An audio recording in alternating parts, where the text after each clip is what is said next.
Hello everyone. Welcome to my channel. Please subscribe and keep watching more details. It's time to cancel this 90 Day Fiancé spin-off as it's killing the franchise. This once popular 90 Day Fiancé spin-off has gone from must-watch TV to a franchise killer. And honestly, I think it's time we pulled the plug. 90 Day Fiancé Season 1 debuted in 2014, following couples racing the K-1 visa clock. Its popularity led to spin-offs like Before the 90 Days, Happily Ever After, The Other Way, and more, thus creating a sprawling reality franchise. It's true what they say, too much of anything can wear thin. I used to binge 90 Day Fiancé and its spin-offs regularly, hooked on the drama and wild love stories. But after so many spin-offs and familiar faces, the excitement started to fade.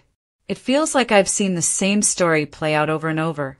Lately, I've found myself zoning out while watching a 90 Day Fiancé spin-off. The spark that once made the TLC reality show addictive is fading fast. The drama feels repetitive, and storylines drag on longer than they should. One particular spin-off might be the last straw. I'm seriously considering walking away from the entire 90 Day Fiancé franchise for good. The same old 90 Day Fiancé couples are wearing thin. I've watched these familiar faces go through the same tired drama for years. The breakups, makeups, and fake-outs don't surprise me anymore. I miss when the show felt real and unpredictable. Without new perspectives, it's hard for me to stay invested. The excitement that first hooked me just isn't there now.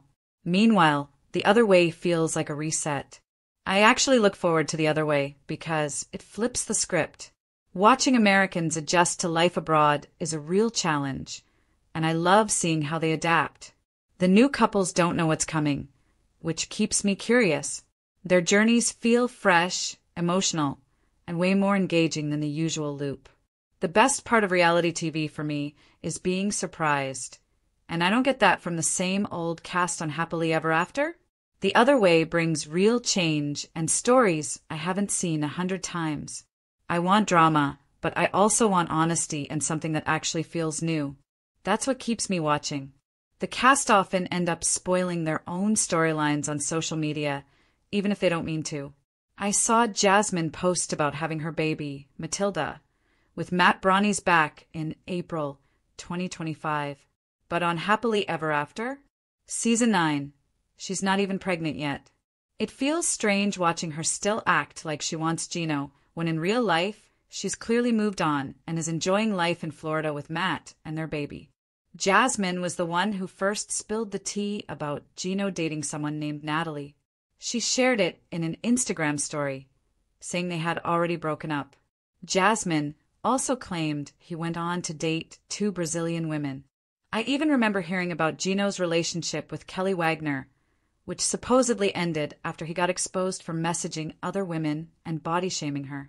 It made me wonder why the show keeps dragging out these already dead storylines. Now, seeing how Gino and Natalie's relationship plays out on TV feels totally out of touch. Jasmine's jealousy and even her physical fight with Natalie seem pointless when we already know it didn't go anywhere.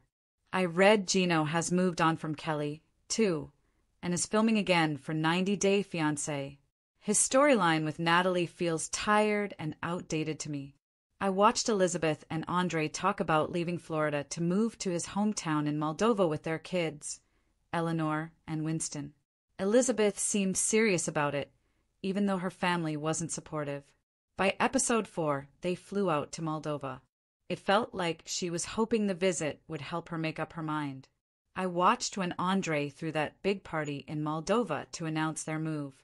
Elizabeth looked so uncomfortable. She had been complaining about sharing a bathroom with his parents and the kids.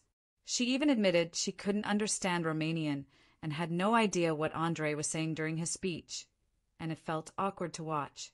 I've followed Elizabeth and Andre for years, so I was never convinced they'd move to Moldova on 90 Day Fiancé.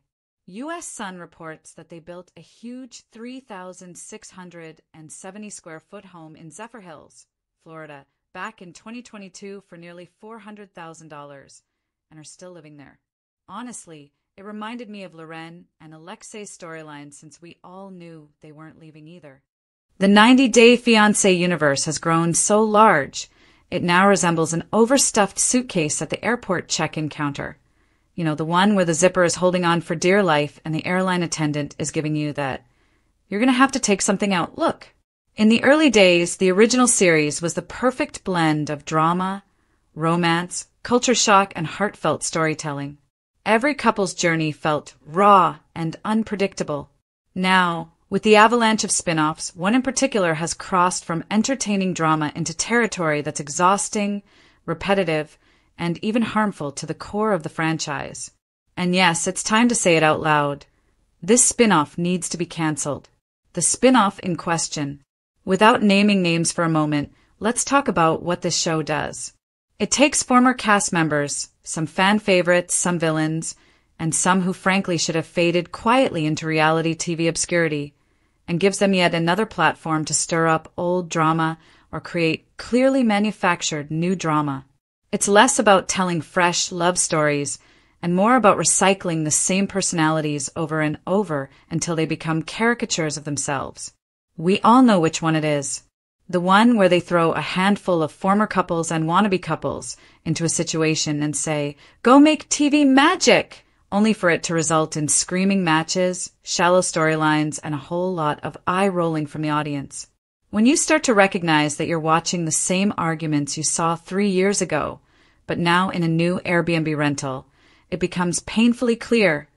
This isn't expanding the franchise, it's suffocating it. When a spin-off stops serving its purpose, a good spin-off should do one of two things: offer a fresh angle on the original show's premise, exploring new themes or locations. Give us access to compelling people or stories we wouldn't see otherwise. This one does neither. Instead of capturing the culture clashes, immigration challenges, and genuine relationship struggles that made 90 Day Fiancé famous, the spin-off trades emotional depth for cheap drama. It's essentially Love Island with paperwork, except without the emotional investment because we already know these people. We've seen their highs and lows. We've heard every confession and accusation. They've run out of new things to say, so now they're just making noise. The worst part, the show trains its audience to see all 90 Day cast members as reality TV opportunists instead of real people with complex relationships. That undermines the original's emotional impact. The overexposure problem. Reality TV thrives on relatability. When we meet someone new on 90 Day Fiancé, we're drawn in by the unknown. Their story, their quirks, their challenges. We want to see how they navigate love under extreme time pressure. But when a spin-off keeps dragging back the same faces, we lose that curiosity. By season 3 of their reality TV career, most of these cast members have learned how to play to the camera. They know which lines will trend on social media, which meltdowns will be replayed in promos, and how to milk every second of screen time. This creates a self-aware, performative style of drama that feels hollow. Instead of genuine reactions, we get rehearsed sound bites. Instead of real emotion, we get meme bait. And that's the death knell for any show built on the idea of authentic relationships. The impact on the whole franchise. Here's where the damage gets real. When this spin-off clogs the schedule, it leaves less room for the original series and other, fresher spin-offs to breathe. 90 Day Fiancé, The Other Way, for example, often gives us rich, heartfelt storylines that remind viewers why they fell in love with the franchise. But it has to share the spotlight with a loud, overstuffed mess that offers none of that substance. The result? Casual viewers, the ones who don't live and breathe reality TV, start to think the whole franchise has turned into the same tired drama. They tune out entirely. The ratings start to slide. And when the core audience erodes, even the best installments suffer. When more isn't better. In TV, more isn't always better. There's a reason why Friends never did an All-Stars Vacation special or The Office didn't keep reuniting old characters in bizarre, unrelated settings. Overexposure doesn't just make the content stale. It changes the way audiences feel about the original product. We're reaching a point where 90 Day Fiancé is becoming less about relationships and more about personalities. The journey has been replaced by the brand, and that's a dangerous shift. If TLC wants to preserve what made 90 Day Fiancé so addictive, it needs to be more selective. That means letting some stories end, no matter how many Instagram followers the cast has. Signs the audience is over it. Social media tells the story. Every time the spin-off airs, the chatter isn't about the romance or the cultural twists. It's about how fake it feels.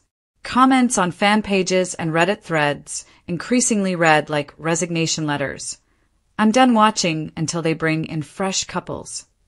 You can only serve reheated leftovers so many times before people stop showing up for dinner. How to save the franchise. Canceling this spin-off doesn't mean shrinking the universe. It means pruning the tree so new branches can grow. TLC could invest in more international stories, couples from underrepresented regions, or deep-dive docuseries on the immigration process. They could explore how relationships evolve after the K-1 visa process in a way that feels real and not staged. By shifting focus back to ordinary people in extraordinary situations, they could reignite the magic. It's not about abandoning drama. Drama will always find its way into reality TV, but about making sure the drama serves the story, not the other way around. Final word. The 90 Day Fiancé brand is still powerful, still beloved, and still capable of producing must-watch TV. But this particular spin-off is like a house guest who's overstayed their welcome. They were fun at first, but now they're hogging the couch, eating all the snacks, and making the whole place feel crowded.